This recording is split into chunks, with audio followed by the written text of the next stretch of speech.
Oke, Ya, selamat siang Pak Ajat. selamat siang. Assalamualaikum, Pak Bahari. Waalaikumsalam. Yo, Kemudian ada pertanyaan berikut Pak. Kalau misalkan pro hire sudah ya, otomatis kompetensi apa sih yang dicari itu sudah jelas ya. Tetapi ya, kalau untuk fresh graduate Pak, fresh ya, graduate kira-kira kompetensi apa yang harus mereka persiapkan agar bisa ya, diterima bekerja di sebuah perusahaan Pak? ya. Jadi kalau ngomong kompetensi kan berarti ini terkait dengan kalau sudah masuk ke sedikit gambaran mengenai metode ya teman-teman semua ya, supaya barangkali ada yang fresh graduate gitu ya. Mungkin ketemu temannya dipanggil untuk psikotes. Ada ketemu temannya dipanggil untuk assessment misalnya gitu ya. Ini untuk pengenalan aja bukan menjelaskan. Bahwa kalau di kami secara umum kalau yang namanya fresh graduate kami lebih suggest itu teman-teman di human capital atau HRD itu cukup menggunakan psikotes saja. Kenapa psikotes saja? Karena teman-teman yang fresh graduate umumnya kan belum pernah punya pengalaman kerja gitu ya. Kerja dalam arti benar-benar kerja ya. Kalau di kampus ada kegiatan kampus apa jadi apa ya oke lah itu dianggap kerja tapi kan bukan pekerjaan secara formal. Jadi lebih tepat pakai psikotes saja untuk mengukur potensinya. Nah sementara kalau misalnya teman-teman sudah bekerja itu memang kami menggunakan assessment karena assessment itu kan mengukur kompetensi ya Pak Bahari ya lebih banyak kompetensi Ya, pas untuk teman-teman yang sudah bekerja gitu ya. Tapi secara umum bukan berarti bahwa teman fresh graduate itu tidak punya kompetensi yang harus dilihat. Kami tetap melihat kompetensinya ya. Karena kompetensi itu kan tidak semata-mata punya orang yang berpengalaman gitu ya. Jadi umumnya gini, umumnya uh, umumnya kompetensi apa Pak yang dilihat Pak dari ya fresh graduate? kalau umumnya fresh graduate kalau di kami itu terutama sesuai dengan values kami gitu ya Pak ya. Itu terutama mengenai kompetensinya ya. Itu ada di kayak integritas gitu ya. Integritas itu semacam kayak kesungguh-sungguhan, kayak mau bekerja keras gitu ya.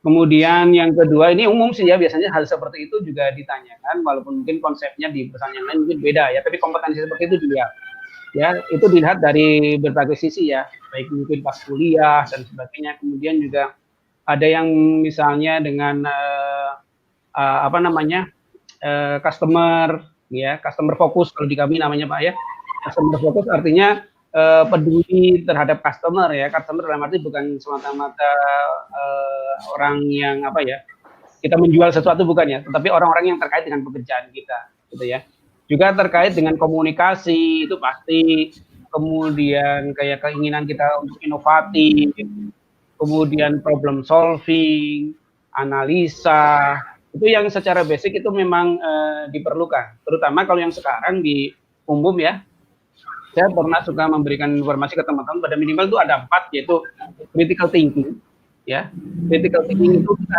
kritis sekarang kompetensi sangat dibutuhkan itu terutama dimulai masuk di 4.0 ya Pak Bahari Mbak Rani ya Ya. kenapa kritis ini penting ternyata kayak situasi sekarang ini sangat-sangat terbukti banget kenapa critical thinking ini penting gitu ya kenapa kami semua dan kita semua tidak ada yang berharap mungkin tidak ada pernah membayangkan terjadi pandemi ini ya kalau kita nggak punya critical thinking nggak kritis menyikapi situasi ya sudah kita tidur aja nyerah udah ya Tuhan semoga diberi jalan keluar ya bukannya tidak boleh berdoa ya bukan maksudnya adalah menyerah begitu saja tanpa usaha.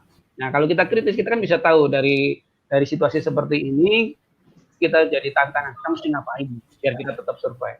Jadi ada critical ya. Kalau kita critical punya critical seperti itu, kita munculnya akan jadi muncul yang kedua. Kita jadi punya creative thinking. Oh creative thinking, jadi gimana? Gitu ya. Nah, mungkin kita nggak usah mikir jauh-jauh ya. Di Makassar sini ya Pak Bahari ya, di sini kan banyak orang yang jual-jual sayuran, daging dan sebagainya yang tadinya memang hanya warung-warung dan sebagainya gitu ya. Dengan situasi pandemi kemarin yang muncul di awal-awal, kalau sekarang relatif sudah mulai new normal Pak Bahari, Mbak Rani, gitu ya. Itu jadi sudah Ya. gitu. Ya. Kemarin itu teman-teman yang ya maaf ya kalau di Jawa mungkin dibilang bok-bok sayur misalnya gitu ya.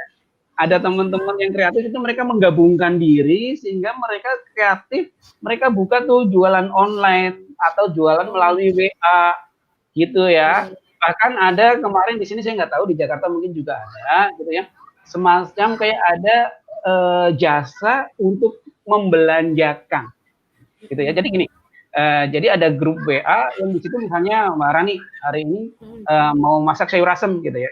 Mbak Rani tinggal WA aja ke grup itu, saya mau masak sayur asem dong gitu ya.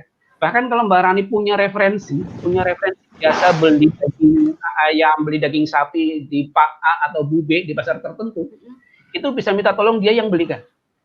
Ya, ya. Jadi Mbak Rani nggak usah keluar, Pak Bahari nggak usah keluar, gitu ya. Bahan mentahnya nanti jadi yang banyak ke pasarnya. Gitu. Sampai ada tiba-tiba datang gitu ya Pak? Iya betul. Tiba-tiba datang, tiba-tiba harus bayar. Gitu ya. Jadi harus kritis, harus kreatif. Nah, kreatif itu tadi kan muncul kan. Ya, ini yang penting juga harus kolaboratif. Ya, zaman sekarang teman-teman semua ya, ini betul kita harus percaya diri itu iya. Tetapi kalau yang namanya sombong sehingga kita merasa kita paling keren gitu ya, kita pokoknya perusahaan ini, pokoknya bagian ini kalau nggak ada gua hancur gitu ya istilahnya. Zaman sekarang tuh zaman kolaboratif gitu ya. Kenapa kolaboratif? Karena pasti kita sering lihat ya, mungkin Pak Bahari atau Pak Bahari juga mungkin sering memberikan materi ya, bahwa zaman sekarang di perusahaan di Indonesia terutama, ini kan ada pertemuan 4 generasi gitu ya, dari yang mulai Z, milenial, baby boomer, sama apa lagi Pak Bahari saya lupa gitu ya. Karena saya masuk yang milenial Pak. Oh iya, sama berarti. Sama Pak. Ya. Milenial yang nggak sadar milenial umur. pada masanya ya Pak. Milenial yang nggak sadar umur. Nah, kalau kolaboratif, karena di perusahaan kami pun sudah ada memang ya, rata-rata lah ya di perusahaan yang besar gitu ya, mohon maaf, bukan berarti di perusahaan yang kecil nggak ada ya, tetapi kita akan ketemu beberapa generasi ini. Betul. Ya terserah aja sih, mau saling, maaf ya bahasa hukum alamnya, mau saling memusnahkan, saling makan satu sama lain, sehingga tidak ada sinergi dan perusahaan mungkin nggak bertumbuh baik, atau justru berkolaboratif. Ya, yang saya rasakan gitu ya teman-teman ya, yang job seeker ya, teman-teman tuh harus siap untuk berkolaborasi dengan siapapun yang ada di perusahaan yang teman-teman akan masuk. Paling kecil di bagian teman-teman. Ya, jadi begitu masuk kita nggak bisa milih. Ya, karena ketika bekerja kan kita nggak bisa milih teman kita siapa, kita maunya yang seumuran, kan nggak mungkin gitu ya. Atasan kita siapa, kita maunya yang kayak gini, nggak bisa. Itu udah terima aja. Nah, kolaboratif penting kenapa? Karena bisa jadi kita akan ketemu atasan yang barangkali generasinya mungkin beda, mungkin kayak tadi baby boomer kah atau apa, yang pola pikirnya beda. Ya. Kalau di bagian saya memang kebetulan kan generasinya nggak terlalu jauh, maksudnya nggak terlalu jauh, nggak sampai yang sebelum-sebelumnya lahiran tahun 50, 40 kayaknya jarangnya gitu ya. Itu jadi cara kolaborasinya seperti apa ya? Kalau saya ya teman-teman harus menunjukkan diri iya, menunjukkan kemampuan, menunjukkan potensi iya. Tapi juga jangan istilahnya jangan apa ya? Kalau bahasa orang Betawinya jangan songong gitu, jangan sombong gitu. Kenapa seperti itu? Karena kalau sombong ya susah ya.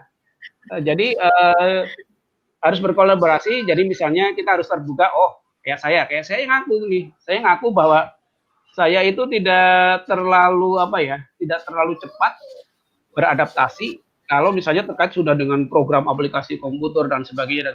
Mengikuti mungkin iya, cuma mungkin kan mesinnya sudah agak lambat dibanding teman-teman yang milenial. Ya. Jadi saya punya teman-teman milenial misalnya ya di tim saya yang memang dia cepat gitu ya.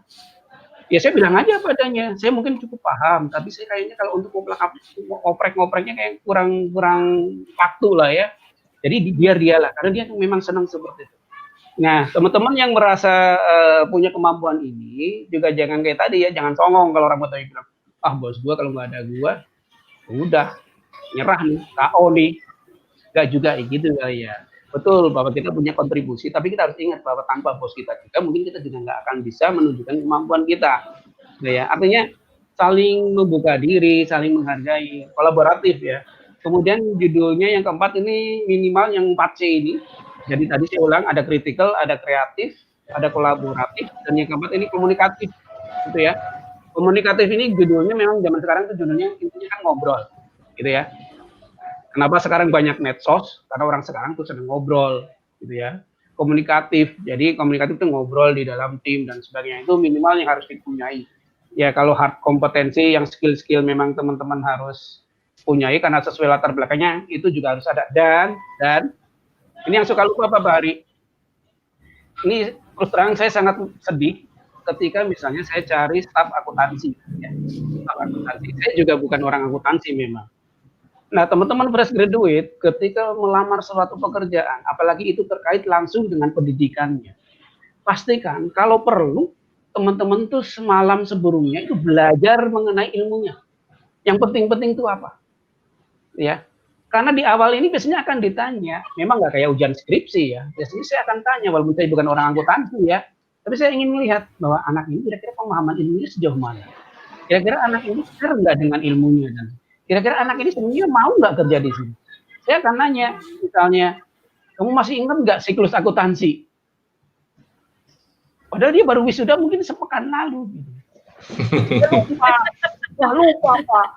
Nah, kalau baru wisuda sepekan lupa, ya memang ini bukan ulangan ya, yang seperti kayak kita harus nilainya apa. Tetapi kan itu menunjukkan, ya kalau ilmu kita belajarnya itu 4-3 tahun. Tapi ditanya yang basic aja nggak tahu, kita kan jadi mikir, anak kira-kira kalau misalnya lebih kompleks bisa nggak ya? Minimal itu dulu deh. Jadi kalau yang akuntansi tahu mengenai minimal akuntansinya, orang psikologi tahu psikologinya, minimal itu. Jadi kalau hak kompetensi dalam arti knowledge itu kalau memang fresh graduate, kami maklum kok kalau teman-teman misalnya belum tahu banyak banget mengenai ilmu misalnya gitu ya. Tetapi juga mengenai kompetensi ini juga ada nilai tambah ya Pak Bahari ya. Jadi sambil menunggu waktu misalnya teman-teman ya, mungkin teman-teman sekarang misalnya ada yang lihat, ada yang mendengar sekarang itu mungkin masih kuliah atau mungkin lagi masih mencari kerja, sudah lulus kuliah dan sebagainya atau lulus SMA nggak masalah ya. Jadi selagi menunggu suatu pekerjaan atau melamar dan sebagainya, ada baiknya teman-teman cari tambahan ilmu yang bisa mendukung, gitu ya. Jadi misalnya kalau teman-teman lulusan dari Fakultas Ekonomi misalnya. Fakultas Ekonomi kan di ekonomi ada kalau nggak salah ekonomi SDM ya Pak Bahari ya, ekonomi SDM. Nah, kan teman-teman tahu lah ya mengenai ke SDM-an dan sebagainya. Terus teman-teman ngelihat, kira-kira teman tertarik misalnya, ini contoh ya yang bisa dipelajari siapa aja kayak dunia assessment center misalnya. Nggak ada salahnya teman-teman walau sambil nunggu cari kerja atau apa, kalau memang mungkin punya waktu, punya biaya, coba ikutlah pelatihan-pelatihan walaupun belum pernah kerja yang bisa mendukung dan memberi nilai tambah, karena itu yang akan dilihat. Jadi apa akan dilihat? Karena beda ya kalau orang misalnya gini, orang mau maju perang, yang satu cuma bawa diri doang, kemudian yang satu ada bawa belati, ada bawa pistol, ada bawa senjata otomatis, itu pasti kita akan lihat bahwa yang siap perang itu yang mana. Jadi itu juga. Sudah Pak. Siap. Sudah selesai kan? Ya. Terima kasih ya Pak Ajat, ilmunya bermanfaat banget. Insya Allah. Untuk para job seeker, untuk para HR ya Pak ya. Ya. Pak Bari ada lagi Pak, udah gitu aja ya Pak. Nah, kata Pak Bari kan aku disuruh pantun nih. Nih, mudah-mudahan bagus ya pantunnya ya. Kalau nyanyi kan nggak mungkin Pak, karena pada kabur kan orang-orang. Nah, pantun aja deh. Tidur nyenyak di atas ranjang, air mengalir di kolam ikan. Live ini memang panjang, walau panjang tetap menyenangkan. Nanti jangan kapok-kapok dihubungin Haida Forum ya Pak ya.